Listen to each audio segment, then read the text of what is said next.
What's going on, guys? Ryan O'Toole back here again, giving you guys another review. Today I'm going to be reviewing the newest adventure film from 20th Century Studios, that is The Call of the Wild. Directed by Chris Sanders, the director of the first How to Train Your Dragon movie, and Lilo and Stitch and the Croods. And this cast includes Harrison Ford, Omar Sy, Dan Stevens, Karen Gillan. If you guys are new here, feel free to click that subscribe button and that bell notification icon for more reviews, reactions, rankings, and more movie content. A St. Bernard dog named Buck has had different owners throughout his entire life. His first one was really abusive and gets taken away on different sailing adventures. Then he meets a new owner, and now he's a part of the sled pack. And then Harrison Ford also becomes his new owner, and so Buck is going through different adventures of becoming a sled dog and also through the journeys of the wild and its roughness and greatness. The Call of the Wild is a film that I was interested in and very skeptical going in just because of the trailers it presented with the CGI creation of this dog. There have been 8 different adaptations on the Call of the Wild series. There's movies, there's TV shows, and so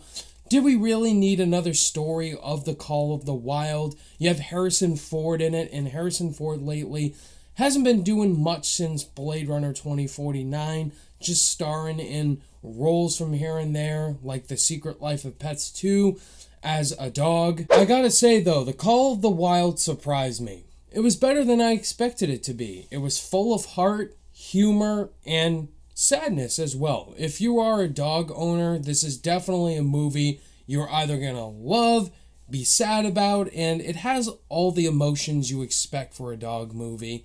And I really enjoyed the movie all around, and it's definitely one of my favorite films of the year so far. Like I said, the trailers for this movie had me really skeptical about the CGI dog and not having a real dog in the film. And Terry Notary, who does the mocap for this dog, Terry Notary did the mocap as well for Rocket in the new Planet of the Apes trilogy. If you want a specific dog in your family, you would definitely want Buck as your dog. He is loyal to any great owner he has, and seeing him with different great owners as well as abusive owners as well. It doesn't just have perfectly nice owners, and I really like how the film really dived into the brutalness of some owners with animal abuse. There are some really heavy scenes in there that go there, just warning you. I really like seeing the scenes of this dog just with a pack of its own kind. And seeing these sled scenes were really cool to watch as it's presented with gorgeous cinematography. I have loved Harrison Ford ever since I was a kid, and I'm sure everybody has said that. And people who grew up with Harrison Ford, with Indiana Jones and the Star Wars trilogy and Blade Runner, can tell you that exact same thing. And Harrison Ford is his self. He is so good in the movie. His relationship with Buck the dog is what makes the film. And I just love Ford's chemistry with this guy in a mocap suit. He's not talking to a real dog. It actually works. This movie has a lot of heart, and this is something that I definitely did not expect from those trailers. And it's directed by Chris Sanders, who directed the first How to Train Your Dragon movie. The How to Train Your Dragon trilogy had great heart and emotion to it, with a dragon and a human being. I must say though, if you have owned a dog in your life, and with certain decisions you have to make that are very tough, the film really has those great messages that are there for kids as well. This is definitely a great family movie to watch this weekend, and I could definitely see this movie doing well in the box office for that reason. You also have other cast members in here like Omar Sy. He pops up in little movies from here and there. Karen Gillan in a really small role, which was really random. And now I think we need to talk about Dan Stevens in this movie, who came out of nowhere. And unfortunately, that's where we go to my little issues with the film, and that's with Dan Stevens' villainous character.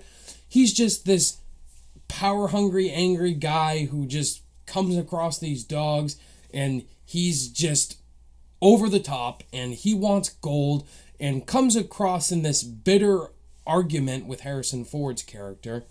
And he's definitely a very mustache-twirling villain with his plans just wanting gold and money. Also got to say, the first 5 to 10 minutes of this movie are a little dull and slow in terms of when you're getting introduced to the CGI buck dog. You kind of noticing the CG in those first 5 to 10 minutes of the movie didn't look perfect with the CGI in the first act, but as the film kept going on, I accepted it. Before we give you guys my final overall thoughts on The Call of the Wild, if this is your first time checking out one of my reviews and you really enjoyed hearing what I have to say, please hit that like button and consider clicking that subscribe button, because I do tons of new release movie reviews, tons of ranking videos, Blu-ray videos, tons of movie content, guys, and I do this on a weekly basis. The Call of the Wild was definitely surprising to me. After that first trailer, I didn't know what to expect.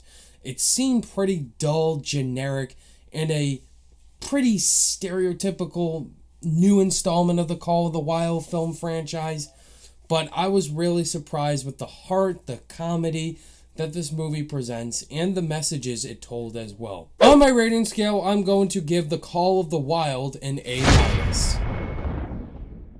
There you have it, guys. That was my thoughts on The Call of the Wild. Have you guys seen The Call of the Wild? Are you going to go see it after watching my review? And if you have seen it, let me know what you think. Did you love it, think it was okay, or did you absolutely hate it? Thank you guys as always for watching this review. All my social media links are in the description below, and I'll see you guys in the next video.